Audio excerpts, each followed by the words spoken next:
काकाजी नमस्कार. काकाजी, आम्ही जेव्हा तुमच्या गावामध्ये आलो होतो, मार्गदर्शन केल्यानंतर तुम्ही 5-6 जणांना, रोशने काकाच्या मामानं पण घेतलेले, काकांना बी घेतले, सुरेश काकाने घेतले, तुम्ही बी घेतलं. तर आज तुमचं पूर्ण नाव काकाजी? दिलीप दिगंबर काकडे, राहणार मुंडळ, तालुका कमनोरी, जिल्हा हिंगोली. तर आपण जेव्हा आलो होतो, ऊस लागवड झाली होती. ऊस लागवड झाल्यानंतर आम्ही आलो, मार्गदर्शन केल्यानंतर तुम्हाला सांगितलं की 2 ड्रिचिंग करायच्या, 3 स्प्रे करायचे, बरोबर आहे? तर पूर्ण टोटली 120 दिवसाचा ट्रीटमेंट आहे आपल्या ऊसाचं ट्रीटमेंट. तर तुम्ही एक ड्रिचिंग केली आणि एक स्प्रे केला काकाजी. तर एका फवारणीमध्ये आणि एका ड्रिचिंग मध्ये आज काय वाटायला आपल्याला? बराच म्हणजे फुटवे केले, हा, पानामध्ये बी वाढ झाली, फुटव्यामध्ये बी चांगल्या प्रकारचं हे झालं.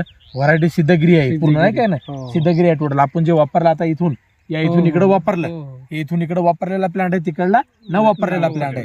तर वापरल्या जागी न वापरल्या जागी काय फरक जाणवायला काका? फरक आहे. फरक आहे. वाघ काका, आपल्याला काय वाटायला? फरक जास्त नाही आहे का नाही?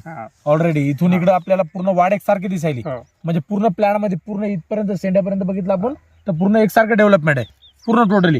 आणि इकडल्या साईडला आहे तर झिकझॅक आहे, पूर्ण खालीवरी आहे, वाढ कमी आहे, खालीवरी आहे, झिकझॅक आहे. तर याच्याहून काकाजी भारताच्या दुसऱ्या शेतकऱ्यांना एक वेळेस पावणेरावने सूर्यधार्यानं आपल्या महाराष्ट्रामध्ये नाही, पूर्ण अख्ख्या भारतात जिथं जिथं ऊस घेतल्या जाते तिथं हे प्रोडक्ट अनुभव घ्यायला पाहिजेत का नाही? एकदा अर्धा एकर 1 एकर अनुभव घ्यायला पाहिजेत का नाही? आहे का नाही? ऑलरेडी.